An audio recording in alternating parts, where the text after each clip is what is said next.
Straight of Hormuz पर Trump के सारे पैतरे फेल। वहां तो वो हो रहा है जो अमेरिका ने भी नहीं सोचा था। अब उसके बारे में आपको बताता हूं। डोनाल्ड ट्रंप को कुछ समझ में नहीं आ रहा, ये तो पिछले कई दिनों से दिख रहा है। ईरान उनके लिए वो आउट ऑफ सिलेबस वाला मामला हो गया है, जिसको पेपर लेके बैठे तो थे कि 5 मिनट में पेपर खत्म करके निकल जाऊंगा एग्जामिनेशन हॉल से। ऐसा फंसे हैं कि पेपर पे पेपर मांगना पड़ रहा, सॉल्व नहीं हो रहा ईरान। एक तरफ ट्रंप कहते हैं कि ईरान से बात नहीं की तो सब कुछ उड़ा दूंगा, ईरान ने अगर बात नहीं की। दूसरी तरफ अपनी तरफ से अचानक सीज फायर बढ़ाने का ऐलान कर दिया। इस बार सीज फायर बढ़ाने की कोई डेट भी नहीं दी। इतना घबरा गए कि अनिश्चित काल के लिए सीज फायर जो है वो कह दिया कि चलता रहेगा। अब बार बार बढ़ाने पे बेइज्जती होगी तो कह दिया कि एकदम अनिश्चित काल है सीज फायर। अब चलने दो, देखते हैं कब होगा। आप सोचिए बॉस, ट्रंप ये सब तब कर रहे हैं जब आज ही पाकिस्तान में दूसरे दौर की बातचीत होनी थी, लेकिन ये बातचीत तो हुई नहीं। ट्रंप की बेइज्जती अलग हो गई, मुनीर की अलग भद पिट गई, क्योंकि मुनीर इंतजार करता रह गया। ना ईरान का कोई नेता पाकिस्तान पहुंचा, ना ट्रंप की टीम से कोई पाकिस्तान आया। बताइए, मुनीर वहां जो है वो हाथ में डोंगा लेके सब्जी लेके खड़ा रहा, शहबाज पूड़ी लेके कि कोई आएगा तो पूड़ी सब्जी खिलाएंगे। ना अमेरिका से कोई आया, ना ईरान से कोई आया। ये तो इन लोगों का हाल है। चलें मीडिएट करा। अब ईरान कैसे ट्रंप का मजाक उड़ा रहा है, मुनीर को उधेड़ रहा है, आज आपको दिखाऊंगा। आपको यह भी बताऊंगा कि कैसे ट्रंप के सारे पैतरे एक के बाद एक फेल होते जा रहे हैं और क्या ट्रंप ने फाइनली हार मान ली है। आप यह भी देखिए कि आज ट्रंप ने कहा कि हॉर्मुज स्ट्रेट को ब्लॉक करके अमेरिका ईरान को तगड़ा नुकसान पहुंचा रहा है। ट्रंप कह रहे हैं कि ईरान को हर दिन $500 मिलियन का नुकसान हो रहा है। अरे भाई, अगर ट्रंप का मकसद ईरान को आर्थिक रूप से नुकसान ही पहुंचाना था तो ईरान के साथ युद्ध में अमेरिका के लाखों करोड़ों डॉलर फूकने की क्या जरूरत थी? यह काम तो बिना युद्ध के कर देते तुम। अब हॉर्मुज स्ट्रेट का क्या हाल है, वहां ईरान अमेरिका की नाकेबंदी कब हटेगी, आज आपको पूरी डिटेल बताऊंगा। लेकिन पहले आज जो ट्रंप की, मुनीर की, शहबाज की बेइज्जती हुई है, स्ट्रेट ऑफ हॉर्मुज पे क्या हुआ है, ईरान ने क्या किया है, पहले उसका एक ट्रेलर देखिए।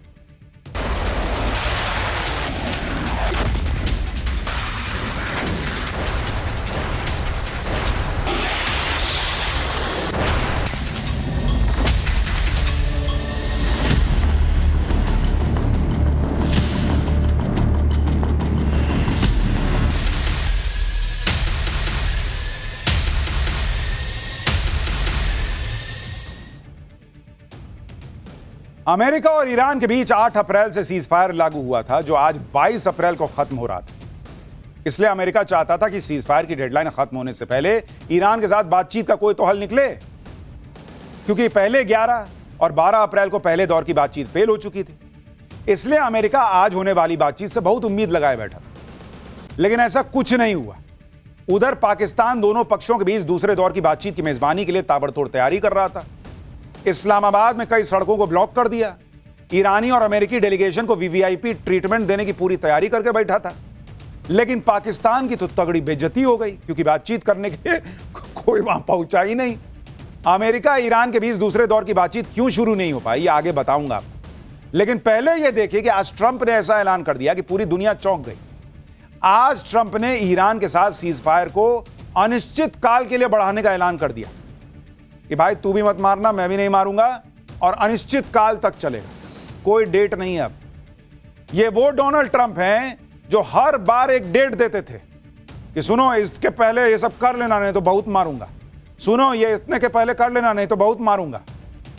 आज भाई साहब ने सरेंडर कर दिया, कहा कि नहीं अब अनिश्चित काल के लिए सीज फायर है। हॉर्मुज स्ट्रेट पर अमेरिका ने जो ब्लॉकेड कर रखा है उसे जारी रखने की बात भी उन्होंने कह दी। सीज फायर का ऐलान करते हुए ट्रंप ने कहा कि अमेरिका सीज फायर को तब तक बढ़ाएगा जब तक ईरान का प्रपोजल जमा नहीं हो जाता और बातचीत किसी न किसी तरह खत्म नहीं हो जाती। हालांकि इस दौरान हॉर्मुज स्ट्रेट में मिलिट्री ब्लॉकेड जारी रहेगा। मुझे बताया गया कि ईरान की सरकार बुरी तरह से बटी हुई है। मुझसे पाक पीएम शहबाज शरीफ और असीम मुनीर ने ईरान की तरफ से प्रस्ताव आने तक ईरान पर हमला रोकने की अपील की थी। अब ट्रंप को खुद तो बेइज्जती लग रहा है कि कैसे बोलूं कि मैंने खुद किया है, तो मुनीर और शहबाज को पाला ही इसी के लिए, उसके ऊपर डाल दिया। मुनीर शहबाज कह रहे थे कि सर आप ईरान को मत मारिए, इसलिए मैंने छोड़ दी, नहीं तो बहुत मारता। कह रहा है कि वहां ईरान जो है उसका लीडरशिप बटा हुआ है। लीडरशिप बटा हुआ है, ये वो डोनाल्ड ट्रंप हैं, झूठे डोनाल्ड ट्रंप, जो पिछले महीना भर से कह रहे हैं कि वहां लीडरशिप बचा ही नहीं है। आज भाई साहब कह रहे हैं कि लीडरशिप बटा हुआ है। पहले अपना मन बनाओ कि बचा है कि बटा है। ट्रंप ने अनिश्चितकाल तक सीजफायर के फैसले के लिए पाकिस्तान को जिम्मेदार बता दिया, क्योंकि पाकिस्तान ही है जो अमेरिका ईरान के बीच डील कराने में जुटा है। इसलिए ट्रंप ने पाकिस्तान के नाम पे खेल दिया ताकि किसी को यह ना लगे कि अमेरिका ने खुद से यह फैसला लिया है। यह है हाल इनका। ईरान और अमेरिका दूसरे दौर की बातचीत के लिए टेबल पर क्यों नहीं बैठे, इसके पीछे की इनसाइड स्टोरी आपको बताऊंगा। लेकिन पहले ईरान में वायरल हो रहा ट्रंप का एआई वीडियो दिखाता हूं। यह कुर्सियां ईरानी डेलीगेशन के लिए थी, लेकिन आज होने वाली बातचीत के लिए ईरानी डेलीगेशन मीटिंग में पहुंचा ही नहीं। काफी देर इंतजार करने के बाद ट्रंप को ईरान की एक चिट्ठी मिलती है। चिट्ठी में लिखा था, ट्रंप शट अप। इसके बाद ट्रंप ने ऐलान कर दिया कि पाकिस्तान के रिक्वेस्ट पर वो सीज फायर का टाइम बढ़ा रहे हैं। यानी ईरान ने इस वीडियो के जरिए डोनाल्ड ट्रंप जो अनिश्चितकाल तक सीज फायर बढ़ा रहे हैं उसकी पोल भी खोल दी और कायदे से बेइज्जत भी किया ट्रंप को। आप सोचिए बॉस, जिस ईरान पर डोनाल्ड ट्रंप एहसान जताते हुए अनिश्चितकाल के लिए सीज फायर बढ़ा रहे हैं, वही ईरान उनको बेइज्जत करता हुआ वीडियो डाल रहा है कि झूठ मत फैलाओ, हम आ ही नहीं, तुमसे बात ही नहीं करना चाहते, तुमको कह रहे हैं शट अप। अमेरिका चाहता था कि ईरान के साथ दूसरे दौर की बातचीत हर हाल में, लेकिन ईरान ने ही बातचीत से साफ मना कर दिया। वजह थी अमेरिका की वो शर्तें जिसे ईरान ने मानने से इनकार कर दिया। अब इसके बाद अमेरिका के उपराष्ट्रपति जेडी वेंस इस्लामाबाद जाकर करते क्या? वो भी ट्रंप के एआई वीडियो की तरह मीटिंग रूम में ईरानी डेलीगेशन का इंतजार ही करते रह जाते। इसलिए जब ईरान ने शांति वार्ता की शर्तों को ठुकरा दिया, उसी वक्त यह साफ हो गया कि अब ईरान बातचीत नहीं करने वाला है। आप देखिए कि जेडी वेंस कल शाम को ही इस्लामाबाद पहुंचने वाले थे और आज दोनों पक्षों के बीच बातचीत होने वाली थी, लेकिन ईरान के इनकार के बाद उन्हें अपना पाकिस्तान दौरा कैंसिल करना पड़ा। दूसरे दौर की बातचीत के लिए अमेरिका ने एक अहम शर्त यह रखी थी कि ईरान अगले 20 साल तक यूरेनियम संवर्धन नहीं करेगा, जबकि ईरान 3 से 5 साल की अस्थायी रोक पर तैयार था। इसलिए बात बन ही नहीं पाई और ईरान ने दूसरे दौर की बातचीत के लिए टेबल पर बैठने से ही मना कर दिया। यानी अमेरिका अपनी शर्तों पर डील चाहता था। ईरान ने एक बार फिर अमेरिका को याद दिला दिया कि वो ना तो झुकेगा ना अपने हितों से समझौता करेगा। ईरान ने एक और वजह से अमेरिका के साथ बातचीत करने से इनकार कर दिया। वो वजह क्या है बताऊं, लेकिन पहले यह देखें कि ईरान अमेरिका मीटिंग की एक तस्वीर जो पाकिस्तान से लेकर नॉर्वे तक जबरदस्त वायरल हो रही। जब 11 अप्रैल को इस्लामाबाद में अमेरिकी उपराष्ट्रपति जेडी वेंस और ईरान के बीच शांति वार्ता हो रही थी, उस वक्त एक अजीब घटना ने सबका ध्यान खींचा। इस मीटिंग में पाकिस्तानी मूल का एक ऐसा कारोबारी मौजूद था जिसे नॉर्वे ने भगोड़ा घोषित कर रखा है। इस पाकिस्तानी मूल के कारोबारी का नाम है उमर फारूक जहूर। नॉर्वे के अखबार वर्डेंस गैंग ने उमर फारूक जहूर की पहचान की और उसकी पूरी कुंडली खोल दी। इसके बाद पता लगा कि जहूर तो बहुत बड़ा फ्रॉड है। इसने कई देशों में घपलेबाजी कर रखी है। जहूर पर नॉर्वे में करोड़ों डॉलर की धोखाधड़ी का आरोप है। लंबे समय से नॉर्वे पुलिस को जहूर की तलाश थी। 2003 में जहूर को नॉर्वे में दोषी ठहराया गया था, लेकिन जहूर गिरफ्तार होने से पहले ही नॉर्वे से भाग गया। इसलिए नॉर्वे ने जहूर को भगोड़ा घोषित कर रखा है। नॉर्वे के अलावा स्विट्जरलैंड में भी जहूर एक डील में घपले का आरोपी है। 2004 में स्विट्जरलैंड पुलिस ने एक मामले में जहूर को आरोपी बनाया था। अब आप सोच रहे होंगे कि जहां दो देशों के बीच युद्ध रोकने को बात होनी थी, वहां पर पाकिस्तानी मूल का एक करप्ट और भगोड़ा बिजनेसमैन कर क्या रहा था। यह उमर फारूक जहूर मुनीर की आंखों का तारा है। हर फ्रॉड मुनीर को पसंद आता है बॉस। पाकिस्तान में उसे हिलाल इम्तियाज सम्मान से नवाजा गया है। यह पाकिस्तान का दूसरा सबसे बड़ा नागरिक सम्मान है।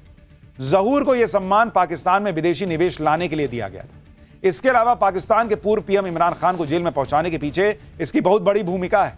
मुनीर के इशारे पर जहूर तोशाखाना केस में विसल ब्लोअर बन गया और गवाही देकर इमरान को जेल पहुंचा दिया। इसलिए शहबाज सरकार और मुनीर का इसको पूरा बैकअप रहता है। और सोचिए क्या डील चल रही है कि एक करप्ट आदमी उस डील को कराने पहुंचा हुआ जेडी वेंस से मिल रहा है। यह तो हाल है पाकिस्तान का। शहबाज और मुनीर ने पूरा जोर लगाया कि कैसे भी ईरान अमेरिका के बीच डील फाइनल करवाकर वो दुनिया भर में अपनी आतंकी देश वाली इमेज सुधार ले। लेकिन जिस तरह ईरान को ट्रंप की बातों पर यकीन नहीं, उसी तरह पाकिस्तान पर भी ईरान को रत्ती भर का भरोसा नहीं। पाकिस्तान की चालाकी को ईरान ने समझ लिया और उस पर तीखा हमला बोला। ईरान के सरकारी टीवी चैनल पर पाकिस्तान को खूब लताड़ा जा रहा है। ईरान की मीडिया में पाकिस्तान को लेकर क्या कुछ चल रहा है, वो कुछ बातें आपको बताता हूं। ईरानी मीडिया में कहा जा रहा है कि पाकिस्तान मध्यस्थता के नाम पर डबल गेम खेल रहा है। आसिम मुनीर पक्षपातपूर्ण मध्यस्थता कर रहे हैं। पाकिस्तान पब्लिकली अमेरिका के साथ है, लेकिन अंदर खाने तेहरान के साथ संपर्क में है। ईरान के 10 सूत्रीय प्रस्ताव को पाकिस्तान ने नजरअंदाज कर दिया है। पाकिस्तान अमेरिका समर्थित 15-16 नई मांगे आगे बढ़ा रहा है। यानी ईरान कह रहा है कि ये आदमी बीच में नौटंकी कर रहा है, मुनीर और ये शहबाज, ये लोग अमेरिका की तरफ से खेल रहा है, तो खेलेंगे, जो भीख दे रहा है उसी की तरफ से ना खेलेंगे। लेकिन ईरान को और दुनिया भर की मुस्लिम कम्युनिटी को समझ में आ रहा है कि जो पाकिस्तान आतंकी भेजता है, जबरदस्ती कश्मीर का मुद्दा बनाता है, उसके अंदर का मुसलमान प्रेम कहां चला गया? ईरान के नाम पे। डॉलर के सामने सब फेल हो गया। ये तो ईरान एक्सपोज कर रहा है बॉस। ईरान अपनी शर्तों पर डील करेगा, ये उसने क्लियर कर दिया। अमेरिका ने बातचीत के लिए ईरान के सामने शर्तें रखी, तो ईरान ने भी अमेरिका के सामने शर्त रख दी। ईरान ने कहा कि बातचीत तभी होगी जब अमेरिका हॉर्मुज से अपनी नेवी की नाकेबंदी हटा ले।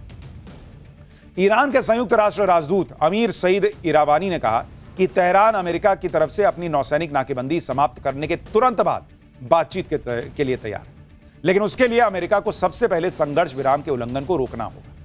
यानी ईरान इस बात से चिढ़ा हुआ है कि एक तरफ तो अमेरिका ने सीजफायर का ऐलान किया, लेकिन दूसरी तरफ हॉर्मुज की नाकेबंदी करके बैठा है और उसके जहाजों पर कब्जा कर रहा है। तो सीजफायर कौन बात का हुआ भाई? इधर ट्रंप के अनलिमिटेड सीजफायर वाले ऐलान के बाद जब लोगों ने यह कहना शुरू किया कि अमेरिका ने ईरान के आगे सरेंडर कर दिया, ट्रंप झुक गए, ईरान ने अमेरिका की शर्तों को डस्टबिन में डाल दिया, तो इस पर डैमेज कंट्रोल के लिए ट्रंप ने एक और पोस्ट किया। ट्रंप ने कहा कि ईरान आर्थिक रूप से ढह रहा है, ईरान चाहता है कि हॉर्मुज स्ट्रेट को तुरंत खोल दिया जाए, ईरान के लोग नकदी के लिए तरस रहे हैं, ईरान को हर दिन $50 करोड़ का नुकसान हो रहा है, ईरान की सेना और पुलिस को सैलरी नहीं मिल रही है।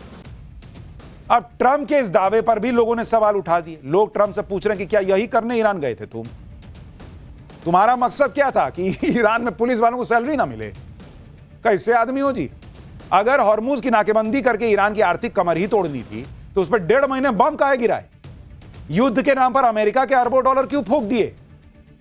यह तो सबसे आसान तरीका था जो तुम पहले कर सकते थे, पहले ही जाके वहां नाकेबंदी करते। बम कौन बात का गिरा रहे थे? लेकिन ट्रंप को समझ में नहीं आता है कि कैसे अपनी बेइज्जती छुपाए, तो इधर से उधर से जेब से जो बहाना निकलता है लेके मुंह पे मार देते हैं। आप देखिए कि युद्ध शुरू होने से पहले दिन से ट्रंप ने ईरान पर हमले के अलग अलग कारण गिनाए। कभी कहा कि ये परमाणु बम बना रहा है, इसको रोकना होगा, इसलिए हमने हमला किया। कभी बोला कि ईरान से यूरेनियम वापस लेके आना है, इसलिए मार रहे हैं उसको। कभी कहा कि उनके दामाद और दोस्त की सलाह पर उन्होंने ईरान पर हमला बोल दिया। कभी बोले कि वहां पे लोगों पे बड़ा अत्याचार हो रहा था, वहां पे हमको रिजीम चेंज करना था, इसलिए हमने ऐसा कर दिया।